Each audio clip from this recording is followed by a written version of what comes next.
RPGs have always used silent protagonists. It's not the only choice, but it often serves as a tool for player connection. And in this case, we zoom in on the protagonist of the Suikoden series. Particularly in its first two games, the silent protagonist is an example of this storytelling technique to connect players to the game. Let's take a look at the character depth of all Suikoden's mainline protagonists. The power of silence in Suikoden 1 and 2. The protagonists in Suikoden 1 and Suikoden 2 remain silent throughout the game, never having any form of dialogue of their own. Only choice prompts allow you to make a decision on what your character can say or do based on storyline branches. While many see silence as a limitation, its intentional design makes players step into the shoes of the protagonist. It allows the player to project own emotions, personality, and decisions onto the main character. In the end, it enhances emotional investment and playtime into the game. It brings you back to certain games that you grew up with or have a deep emotional or personal connection to. It makes you invest more into the game and notice new details in each new playthrough. The protagonist in Suikoden 1 is right in the center of a massive war and all kinds of political unrest internally. Temecdol has a quiet nature of his own. This means that you connect with him through actions and decisions that you make, not because of the occasional dialogue or storytelling itself. The decision making lies in forming alliances, recruiting new characters, or battling new enemies. The game makes sure that you are able to shape whatever the response will be. Tear's silence forces you to engage with the story. You are the one that defines what happens to the protagonist of the story and its interaction with other characters throughout the game. More emotional investment in Suikoden 2. The concept of the silent protagonist is taken much further in Suikoden 2. While you remain silent, the complexity of whatever goes on around you adds a lot more depth into the role compared to Suikoden 1. The friendship with Joey Atreides is significant in shaping the emotional rollercoaster of the life that your main character, Ryu, has. The silence does not make him less of a character. It offers more of a blank canvas to paint on and offers a deeper sense of relationship as the narrative unfolds before your eyes.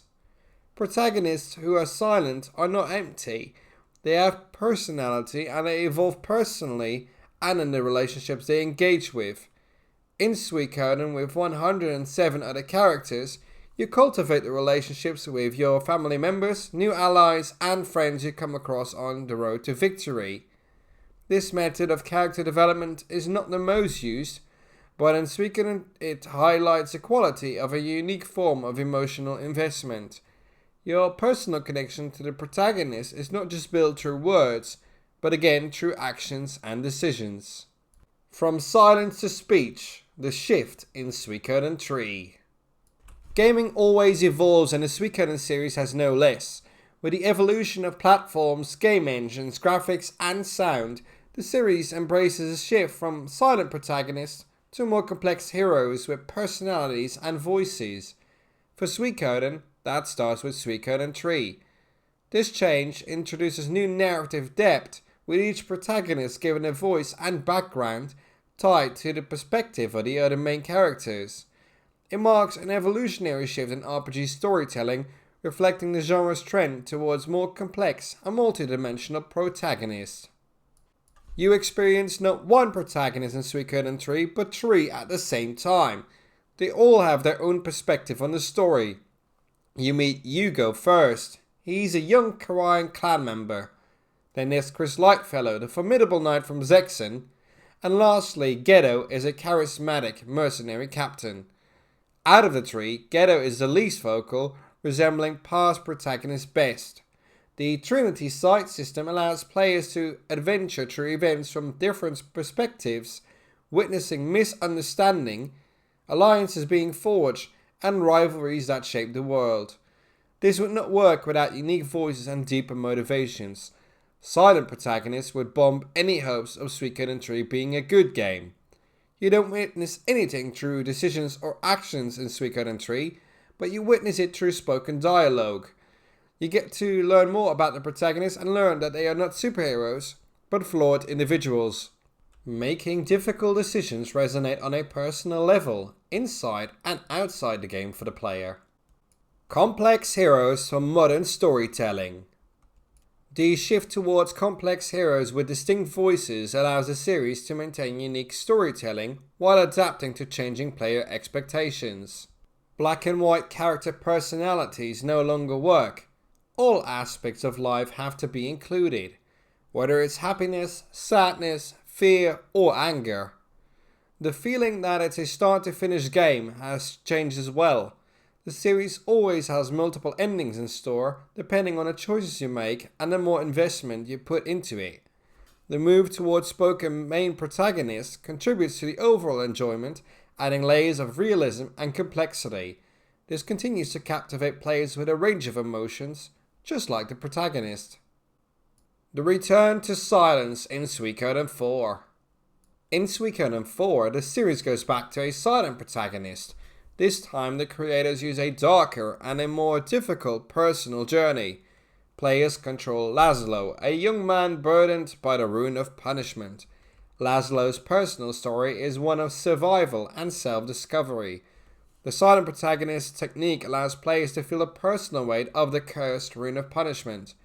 Projecting Laszlo's thoughts and emotions onto players makes it more realistic. This darker storyline gives players a different experience from early installments. Without spoken words, the negative atmosphere is captured in great essence. Also heavy on the heart lies the unknowingness of being family and related stars of destiny, as King of Obel Lino Enkuldas and daughter Flair Enkuldas never find out that Laszlo is their son/brother. A balanced voice. The Prince in Suikoden 5. Suikoden 5 presents a vocal, though restrained, protagonist. The Prince of Falena, Freyadua, has the most intense story of all protagonists in Suikoden in my humble opinion. His journey is tied to the royal duties and family ties. In contrast to Laszlo, who stems from a royal family without knowing, the Prince is aware of his noble background. He is driven by loyalty and honor towards his parents and sister. This displays a different type of RPG protagonist, a protagonist bound by loyalty, but forced to face personal hardship. The Prince remains a grounded and morally steady figure throughout the hardships. This allows players to feel connected with the Prince and involved in his decisions. His personal growth comes through political intrigue, grieving the loss of his parents, and his responsibility to save his sister. He is aided by many, but also hindered by the various forces weighing on his mind. At the end of the game, you find that he has grown to be an intelligent and ethical person. An evolving legacy of protagonists. Through the protagonists of Suikoden 3, 4 and 5, the evolution in the Suikoden series is branded. It has created heroes with varying depths and complexities. This displays that RPG protagonists can adapt to different storytelling styles. With these different styles, it is possible to draw players into meaningful and emotional journeys. Final thoughts. The heart of a great RPG series. The Suikoden series sets many benchmarks when it comes to RPGs. One of them is character development by presenting evolving protagonists in personality and storytelling techniques. Every game presents its own protagonist or multiple with unique characters, and the protagonists in every game don't guide players through the narratives and stories. They also inspire emotions like empathy and introspection. With that, they create an intense connection with the game's world and lore. The legacy of the Suikoden protagonists highlight both the appeal of silent and vocal protagonists. Each story stands as a testament to the power of character-driven storytelling in RPGs. It illustrates quiet heroes with emotional personalities and vocal heroes with balanced personalities. Any installment can leave an intense mark on players' hearts, just like it does with Suikoden 2 and 4 for me. The series proves that great protagonists are not defined by the words they speak, but by the journeys they lead the players through. Those journeys continue to resonate across generations. As the remasters of Suikoden 1 and 2 are released, we remember the original release in 1995. 30 years later, the games still resonate.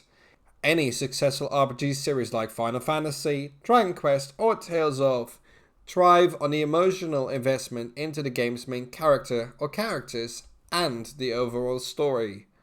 The story of the game and emotional attachment to the main characters is a success factor of any long-standing RPG series. We want to hear from you.